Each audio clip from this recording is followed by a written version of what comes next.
We have graduates coming back at alumni events saying the teaching is absolutely unparalleled here, the teaching and learning, because it's really engaging, it's really creative, but not at a loss of academics or rigor either. I end up going into a lot of classrooms through my role in managing teaching and learning, and I see all sorts of things that teachers are doing that require students not just to memorize facts and recite them, but really engage with content. So we have students conceptualizing what they're learning about, evaluating, synthesizing. For example, I was in a physics lesson recently before the closure where a teacher actually had students doing some revision work, and he had set up stations, learning stations around the classroom, and students were able to pinpoint an area that they felt a bit weak in a topic, and they could visit the learning station and go through it. So they were self-managing and he was rotating. It was a really creative way of doing revision.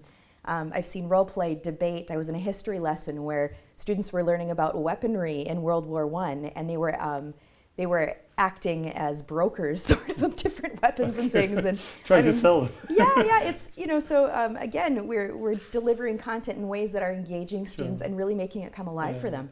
Do you see that as well, Daniel? You're obviously visiting various classrooms, and you're a very experienced teacher yourself.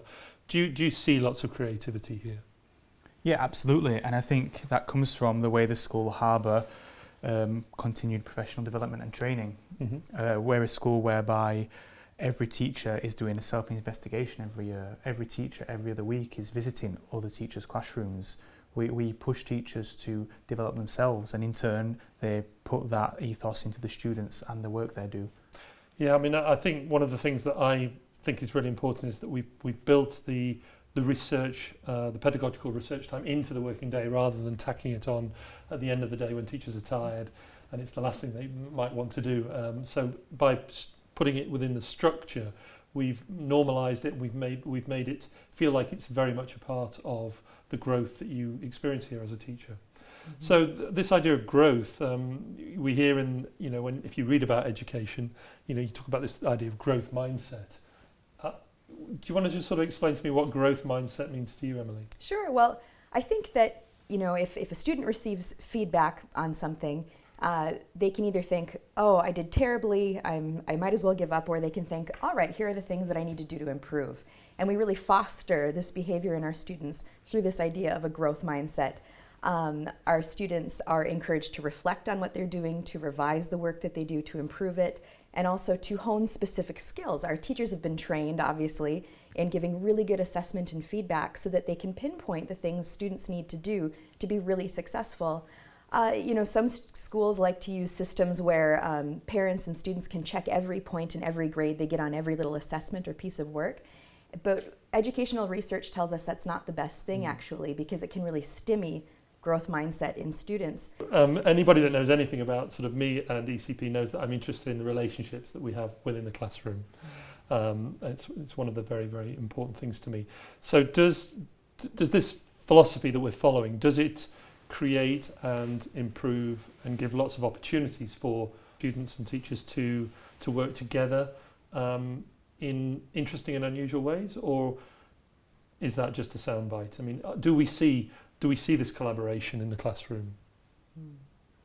Well, absolutely. Firstly, though, I'd say that we have a group of teachers that are lifelong learners. They love what they do and they love working with students.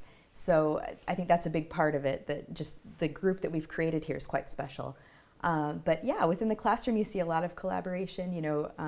Teachers aren't stuck at their desks at the front kind of, shooting out worksheets and telling you to complete things. They're rotating around the room, even online. They're dropping into breakout rooms on Google Meet and having conversations, engaging the students in discussion and working alongside them. I see that a lot. Our labs are incredible and teachers are right in there doing the lab experiments and things with students. So I think that we have a group of people that enjoys collaboration. It's obviously one of the approaches of the IB in terms of teaching and learning, and students that really love being able to have that personal connection with their teachers. Mm-hmm. Do you find that as well, Dan? Do you find when you're looking at other teachers teaching, do you find that there is a lot of interaction between students and teachers?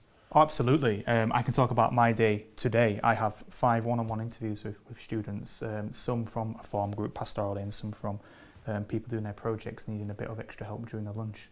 So Yeah, I mean, I have this sort of idea that, in order to learn, there's a cognitive load in learning, isn't there? It's quite a challenging task. So you need to have everything else feeling comfortable, feeling sorted, feeling relaxed and safe. And if you have good relationships, that part of your brain can channel its energy into the learning, because it's not worrying about itself. It's not worrying about, if I put my hand up, I'll get the answer wrong or something like that.